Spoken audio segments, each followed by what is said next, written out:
ces djihadistes, ces salafistes, ces indépendantistes se sont transformés avec le temps en des terroristes. En des terroristes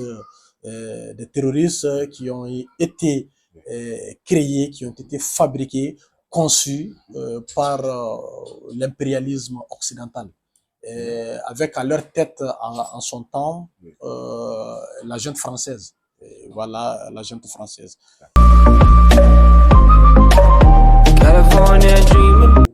Quelles sont les causes de l'intensification de l'insécurité au Sahel, dans la région du Sahel? Bon, aujourd'hui, si on doit parler de l'insécurité au Sahel, c'est un sujet assez long, mais de façon succincte, je pense que on peut dire que l'insécurité est devenue un conflit armé qui a eu lieu évidemment au Mali depuis 2012, notamment à la suite d'une insurrection des groupes salafistes, des groupes djihadistes, voilà, et des groupes également indépendantistes, avec le fameux entre guillemets République fantôme de Azawad, Dieu merci, qui n'a pas pu, qui a été tué dans l'œuf, voilà, l'embryon qui a été tué dans l'œuf. Voilà, donc nous pouvons dire que depuis ce temps, ces djihadistes, ces salafistes, ces indépendantistes se sont transformés avec le temps en des terroristes.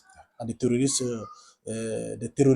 qui ont été créés, qui ont été fabriqués, conçus par l'impérialisme occidental. Avec à leur tête en son temps la junte française.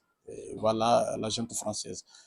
Et si on se souvient, cette insécurité-là a été causée par, comment dirais-je, la destruction du régime, l'effondrement du régime du colonel Mohamed Kadhafi, hein, où tous les Occidentaux se sont réunis et trouvé un motif entre guillemets, un motif qui dit il n'y a pas la liberté, il n'y a pas la démocratie, le peuple est ceci, le peuple est cela.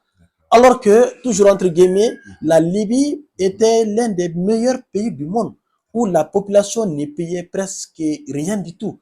Logement gratuit, la nourriture gratuite, et redevances sur le pétrole, les dividendes sur les ventes de pétrole et consorts. Donc c'était un pays très calme et puis très très envié par même les Occidentaux. Donc ils ont tout fait pour anéantir ce beau pays-là, et tuer Muammar Kadhafi et exporter ces rebelles terroristes-là au nord du Mali pour créer une situation d'instabilité au Sahel. Et tout ça pourquoi? Pour tout simplement maintenir leur mainmise sur nos gouvernants afin que leur intérêt reste préservé. Tout ça parce que c'est vrai, on nous a donné notre indépendance dans les années 58 jusqu'à 60. Mais c'était une indépendance sous haute pression. C'était une indépendance surveillée. D'accord? Politiquement, on est indépendant, mais l'indépendance militaire, nous n'en avons pas. L'indépendance économique ou la souveraineté économique, nous n'avons pas.